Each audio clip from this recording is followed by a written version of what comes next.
السلام علیکم۔ بسم اللہ الرحمن الرحیم۔ آج CRQ نمبر 22 پڑھیں گے جو کہ ہے what is operant conditioning and how does it influence learning. Operant conditioning کیا ہے اور یہ سیکھنے پر کیسے اثر انداز ہوتی ہے، اور اس کا آنسر ہے operant conditioning is a learning theory introduced by B.F. Skinner۔ Operant conditioning ایک سیکھنے کا نظریہ ہے جسے B.F. Skinner نے پیش کیا۔ It explains that behavior is affected by its results۔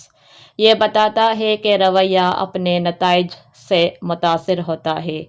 When students receive rewards for good behavior, they are more likely to repeat it۔ جب طلباء کو اچھے رویے پر انعام ملتا ہے تو وہ اس رویے کو دوبارہ کرنے کا زیادہ امکان رکھتے ہیں۔ If a behavior leads to an unpleasant result, students are less likely to repeat it۔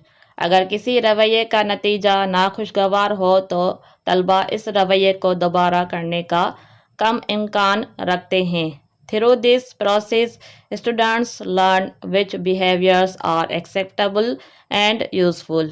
اس عمل کے ذریعے طلباء سیکھتے ہیں کہ کون سے رویے قابل قبول اور کارآمد ہیں۔ Therefore, operant conditioning helps teachers develop positive behavior and improve learning in the classroom۔